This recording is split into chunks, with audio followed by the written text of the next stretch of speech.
Como vimos anteriormente, se encontraban frente a las murallas de Hipona cuando murió San Agustín en el 430. 9 años más tarde tomaron la ciudad de Cartago y desde allí dirigieron ataques contra las islas del Mediterráneo, Sicilia, Cerdeña y Córcega. Por fin, en junio del 455, tomaron y saquearon la ciudad de Roma, tomando por excusa el asesinato del emperador Valentiniano III, cuya viuda e hijas decían defender. En el entretanto, la Galia, aproximadamente el territorio de la actual Francia y Suiza, sufrió las consecuencias de ser uno de los principales caminos por los cuales los bárbaros se adentraban en el imperio. La ola de vándalos, suevos y alanos que cruzó el Rin a partir del 406 desoló la región antes de continuar su marcha hacia España. Tras ellos, particularmente en el sur y en el oeste de Galia, vinieron los visigodos. En el 451, las hordas de Atila sembraron el terror y muchos esperaban su retorno cuando Atila murió en el 453 y el imperio de los hunos se deshizo. En el sudeste de la Galia, los borgoñones habían recibido tierras como federados del imperio, pero a partir del 456 se salieron de sus territorios y comenzaron a hacerles la guerra a sus vecinos y a conquistar sus tierras y sus ciudades. Mientras tanto, en el norte de la Galia, los francos, que también habían sido federados del imperio, se extendían hacia el oeste hasta las fronteras de los territorios visigodos.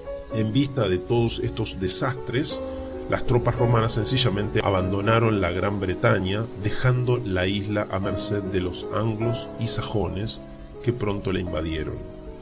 Por último, los ostrogodos, que se habían recuperado de su gran derrota a manos de los hunos, se posesionaron de Italia y de toda la región al norte de la península.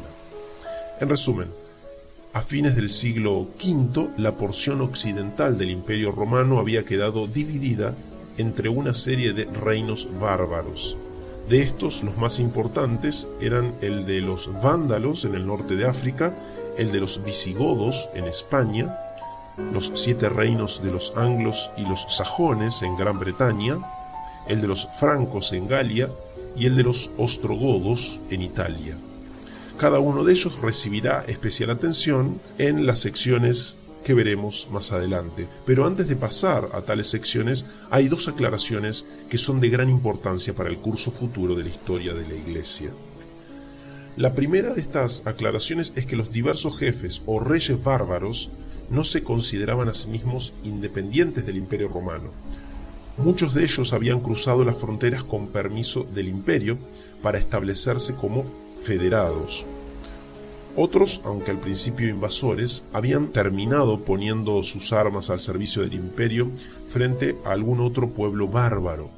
A la postre, todos continuaban declarándose súbditos del Imperio Romano. Su propósito no había sido destruir la civilización romana, sino participar de los beneficios. Por tanto, aun cuando muchas veces sus campañas y sus políticas destruyeron mucho de esa civilización, a la larga casi todos los pueblos establecidos en el viejo imperio terminaron por romanizarse. Esto puede verse hacia el día de hoy en los idiomas que se hablan en España, Portugal, Francia e Italia, cuyas raíces se encuentran mucho más en la lengua latina que en la de los bárbaros. La segunda aclaración es que muchos de estos invasores eran cristianos. En el siglo IV, cuando los visigodos se encontraban al norte del Danubio, había habido entre ellos misioneros provenientes de la porción oriental del Imperio Romano.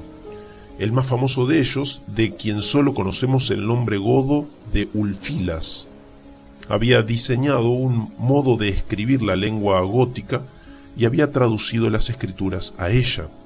Además, en tiempos del emperador Constancio, había habido en Constantinopla un fuerte contingente de soldados godos al servicio del imperio. Muchos de estos soldados se hicieron cristianos y después regresaron a su pueblo con su fe. Puesto que todos estos contactos tuvieron lugar en época del apogeo del arrianismo en el oriente, los visigodos se convirtieron a esa forma de la fe cristiana. A través de ellos también los ostrogodos, los vándalos y otros pueblos bárbaros se hicieron cristianos arrianos. La falta de documentos nos impide conocer los detalles de esta rápida y enorme expansión del cristianismo allende las fronteras del imperio. Si los conociéramos, probablemente sería una de las más interesantes páginas en la historia de la Iglesia.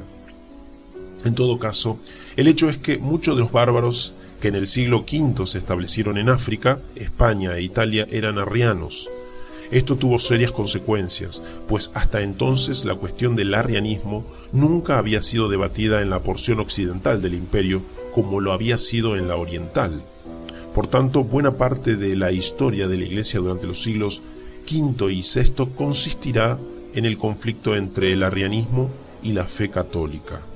Vamos a aclarar que el modo en que utilizamos el término fe católica no se refiere al catolicismo romano actual, sino sencillamente a la fe de quienes aceptaban la doctrina trinitaria que había sido promulgada en el concilio de Nicea y Constantinopla. En este sentido, tanto los protestantes como los católicos del siglo XX sostienen la fe católica frente al arrianismo. Lo que estaba en juego era, primero, si los arrianos obligarían a los católicos a convertirse o viceversa, y segundo, si los bárbaros que todavía eran paganos se harían católicos o arrianos.